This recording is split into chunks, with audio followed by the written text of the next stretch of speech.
Comment est-ce que ce principe-là fonctionne? Alors, tu crées, tu économises et tu fais fructifier. C'est ça le principe même. C'est ça le flow de l'argent.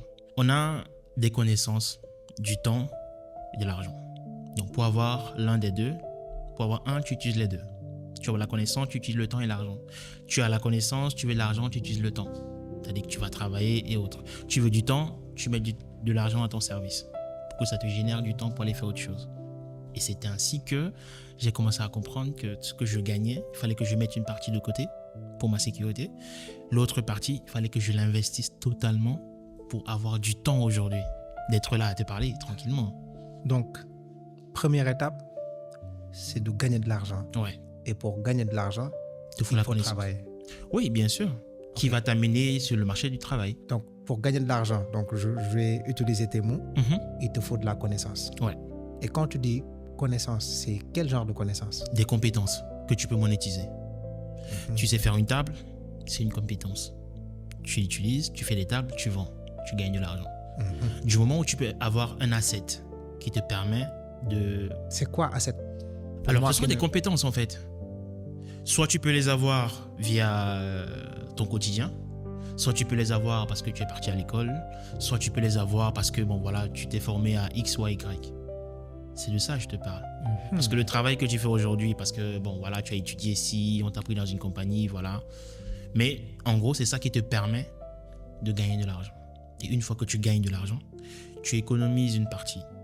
Donc, première étape, tu gagnes de l'argent grâce à une compétence que tu peux monétiser. Exactement. Tu fais de l'argent et tu dois économiser. Et quand tu dis économiser, est-ce que tu veux dire par là épargner?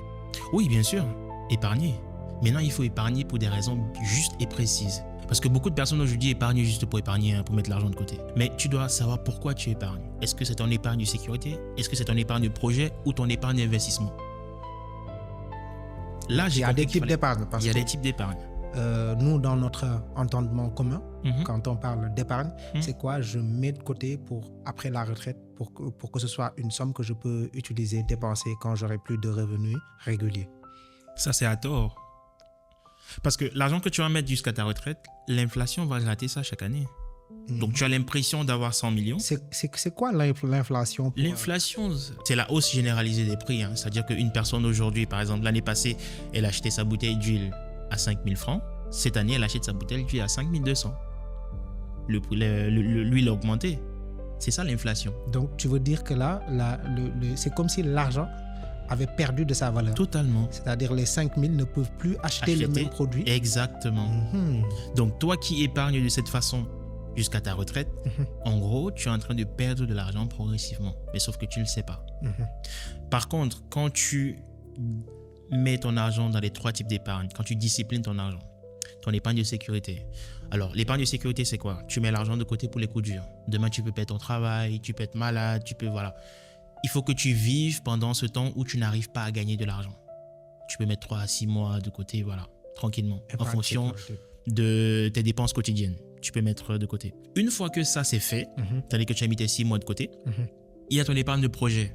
Alors, l'épargne de projet, ça peut être rentable ou pas. C'est-à-dire que, par exemple, tu veux faire l'anniversaire de ton enfant, tu veux faire l'anniversaire de ta maman parce qu'elle a eu 50 ans, 60 ans, je ne sais pas trop. Tu mets un argent de côté pour ça. Et tu utilises cet argent le moment venu pour faire ce que tu as décidé. Et après, il y a ton épargne d'investissement. Vraiment, ça, c'est quelque chose qui doit être systématique, automatique chez chacun. Avoir son épargne d'investissement. Pourquoi ton épargne d'investissement? Parce que c'est cette épargne-là qui va te permettre de battre l'inflation demain.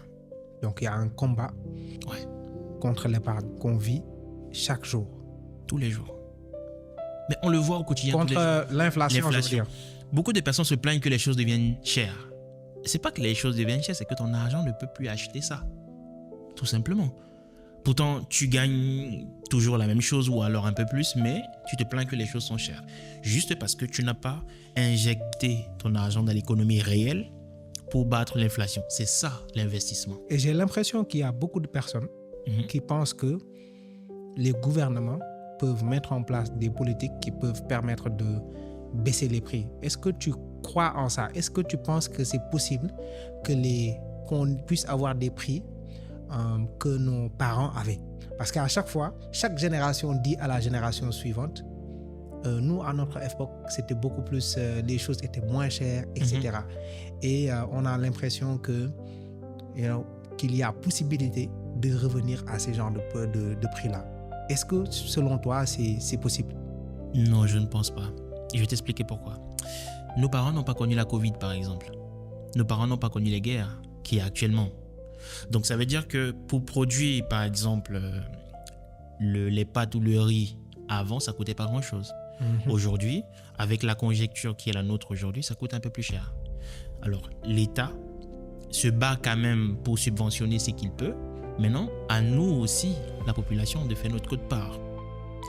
Beaucoup de personnes aiment tirer sur l'État. Mais l'État, c'est quoi? C'est juste cette organisation-là qui met l'écosystème en place pour que nous autres, on vienne développer à l'intérieur. Mais les gens vont se dire, non, c'est l'État qui doit faire ci, l'État doit faire... Non, pas du tout. Donc, l'État n'a pas à te donner de l'argent. Personnellement, à te c'est pas comme ça que... Alors, l'État peut te financer si, bien évidemment, ton projet aide au développement local.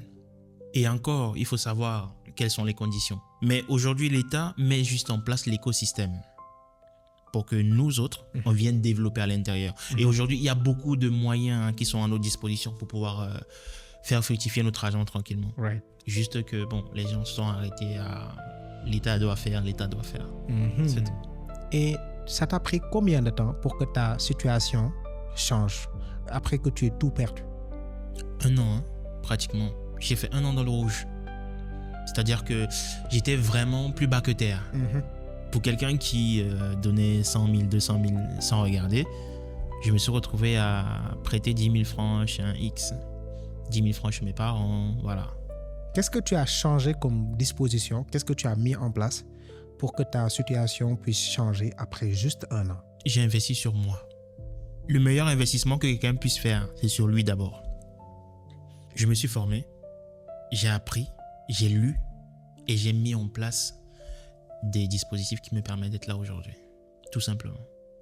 Et pour beaucoup de personnes, ça va sembler extraordinaire qu'en 1 an, que ta vie puisse changer radicalement. Selon toi, qu'est-ce qui bloque pas mal de gens? Qu'est-ce qui les empêche en fait de changer de vie? Je dirais la façon de penser, le mindset. C'est ça qui bloque beaucoup de personnes. Moi, aujourd'hui, en 1 an, j'ai fait face, durant cette période-là, j'ai fait face à beaucoup de choses. J'ai voulu même me lancer dans le trafic de drogue à un moment, dis-toi. Waouh. Parce que c'était facile. Je connais comment ça se passait au port, donc du coup, je pouvais me retrouver là facile. Voilà, je me refais un 10 millions tranquillement. Mais sauf que si je me faisais encore les 10 millions, j'allais les perdre. Comment Parce ça? que j'avais pas compris. J'avais pas encore compris la leçon. J'ai tout perdu. C'était pas un problème de recommencer, mais il fallait comprendre pourquoi est-ce que j'ai perdu. Qu'est-ce qui m'a fait chuter? Donc, beaucoup de personnes aujourd'hui sont coincées dans la vie est chère, l'État ne fait pas ci, l'État ne fait pas ça. Pourtant, elles ont la possibilité de faire des choses par elles-mêmes. Combien de personnes tu connais qui sont dans notre communauté noire qui lisent, par exemple? Il n'y en a pas beaucoup. Il y a une phrase d'un monsieur qui disait « Si tu veux cacher un truc à un noir, mets-le dans un livre ». Cette phrase, moi, beaucoup, ça me choque, énormément. Tu vois? Donc, les gens pensent d'une façon où il faut venir les aider à chaque fois. Quand tu as de l'argent aujourd'hui, toute la famille pense que tu leur dois quelque chose. Tu vois? Donc, la façon de penser et l'environnement aussi, ça c'est quelque chose qui est très important. Tu es dans un environnement où tout le monde parle de l'État doit faire, l'État doit faire. Finalement, tu vas être dans l'État doit faire. Si tu es dans un environnement qui parle par exemple d'investissement, tu vas commencer à t'intéresser à l'investissement. Donc, la façon de penser et l'environnement dans lequel on est, c'est ça qui fait en sorte que les gens restent là où ils sont. Et aujourd'hui, qu'en est-il de ta situation financière? Moi, je suis tranquille. J'ai pas de problème de... Voilà, demain c'est lundi, il faut se réveiller à 6h. Non, pas du tout. Je suis tranquille. Je vis paisiblement ma vie. J'ai pas encore atteint tous mes objectifs. Mais aujourd'hui, en termes de liberté financière, je suis en train de tendre vers la liberté que je veux. Parce qu'aujourd'hui, bon, je suis retraité à 31 ans et je profite de ma vie avec mes enfants. Retraité à 31 ans. Ouais. Comment est-ce qu'on peut être retraité à 31 ans alors que On sait qu'il faut minimum travailler jusqu'à 65 ans. Comment est-ce que quelqu'un peut arriver à un niveau où il se dit j'ai pris ma retraite à 31 ans, alors que de l'autre côté, on peut voir par exemple des gars comme, je sais pas, des milliardaires, beaucoup de milliardaires qui continuent à travailler. Est-ce que la retraite, c'est une question de montant ou bien c'est... comment est-ce qu'on prend sa retraite en fait? Alors, ça dépend déjà de ce qu'on entend par retraite. Parce que le milliardaire qui travaille, il a du temps pour développer une solution qu'il va vendre plus tard ou alors qu'il va mettre au service de la communauté ou de son pays. Ça dépend. Moi, aujourd'hui, je suis retraité dans le sens où je ne travaille plus pour quelqu'un. J'ai ma propre boîte que je suis en train de développer. J'aide la communauté du mieux que je peux et j'apporte des solutions technologiques. Donc, parfois, il m'arrive souvent de faire des journées de 24 heures, 30 heures et tout ce qui va avec pour développer ma boîte. Mais j'ai plus le même stress de quelqu'un qui va se réveiller le matin. Il doit courir, aller déposer son enfant à la crèche ou à l'école et aller au travail. Par exemple, demain, c'est lundi. Beaucoup de gens vont courir. Moi, j'ai pas ce problème-là. Ou alors, si je veux voyager demain, demander une permission pour... Tu vois? Donc, la retraite, pour moi, c'est ne plus travailler pour quelqu'un. Merci beaucoup pour cette précision. Donc, aujourd'hui, on nous a fait croire qu'il faut travailler jusqu'à 65 ans, chose qui est totalement faux, pour avoir une retraite à la fin et profiter. Mais beaucoup de personnes aujourd'hui arrivent à 65 ans et ils n'arrivent pas à profiter parce qu'ils sont malades, parce que le corps est fatigué, et ainsi de suite. Et beaucoup de personnes que j'ai rencontrées qui sont dans cette pseudo-retraite, entre guillemets, qui ont plus de 60 ans aujourd'hui, l'une des choses qu'ils regrettent le plus, c'est ne pas avoir passé du temps avec les enfants. Moi, mon père travaillait tout le temps, ma mère travaillait tout le temps, je ne les voyais presque pas. Mais aujourd'hui, je fais l'effort d'être là pour mes enfants. Et ça, c'est quelque chose qui n'a pas de prix. Donc, tu vois, quelqu'un qui a travaillé, qui a de l'argent, mais il ne profite pas parce que ses enfants ne sont plus là aujourd'hui. Il ne peut plus passer autant de temps avec eux parce qu'eux aussi sont à gauche, ils sont à droite, ils sont en train de fonder leur famille et ainsi de suite. Pourtant, il a de l'argent, mais ça le ronge de l'intérieur. Tu vois? Mais on nous a fait croire qu'une fois que tu pars à l'école, tu as un bon diplôme, tu commences à travailler, travail d'arrache-pied, travail dur. Non, travail dur, c'est une arnaque. Tu peux travailler intelligemment. Tu peux travailler pendant 10 ans, tu investis pendant 10 ans, tu prends ta retraite tranquille. Tu peux commencer à travailler aujourd'hui, tu te dis dans 10 ans, je vais être libre. Tu investis ce que tu as travaillé et dans 10 ans, tu peux être libre.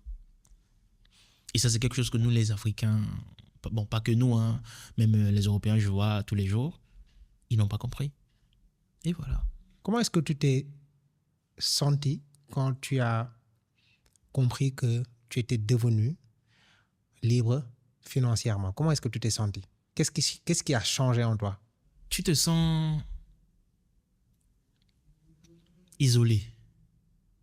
Tu te sens seul dans ton monde. Parce que des personnes qui ont compris, on est très, très, très peu. Vouloir prendre quelqu'un qui n'est pas dans ce cercle-là, lui faire comprendre que ça, c'est possible, c'est dur.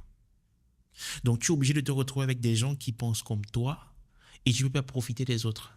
Donc, tu es seul, tu es isolé. Mais de l'autre côté, tu es tranquille parce que, bon, voilà, tu as le temps de voyager, tu as le temps de profiter de tes enfants, tu as le temps de... Tu ne comptes plus, en fait. Pour acheter un truc, tu ne vas pas dire, est-ce que j'ai 200 là? Non. Tu achètes tranquille, tu tournes ton dos, tu pars, tu vois. Mais en soi, vu qu'on est très peu, on est éparpillé sur toute la planète, on se sent quand même seul quelque part. Mais sinon, c'est reposant, tu as le temps, tu n'as pas de soucis. Si tu veux te soigner, tu te soignes. S'il y a un problème à X, on a besoin de toi, tu peux sauter dans un avion tranquille, tu es tranquille. Et aujourd'hui, tu en parles ouvertement. Ouais. Quelles sont les réactions que tu as remarquées dans ton entourage quand tu as commencé à parler de ta liberté financière? Beaucoup de personnes n'y croyaient pas. On se disait, ah non, lui, vas-y, encore un influenceur sur les réseaux à 2 balles, là, tu vois. Ouais, ça. Scam. Ouais, beaucoup de scam, beaucoup. D'autres me disent, ah non, j'ai ton chômage tranquille. Moi, j'avais pas de problème, tu vois. Mais tellement on nous a mis dans un système où quelqu'un qui travaille dur, c'est lui qui va réussir. Personne ne peut prendre sa retraite tôt, personne ne peut... Donc, tu vois, on nous a tellement limités, cloisonnés dans un pot, que quelqu'un qui sort du système, c'est difficile à croire. Et j'ai remarqué quelque chose de particulier. Les gens aiment transposer leurs limites. Parce qu'ils ne sont pas capables de... Toi qui dis que tu as fait ça, pour lui, c'est pas possible. Et pour lui, c'est comme un affront, en fait.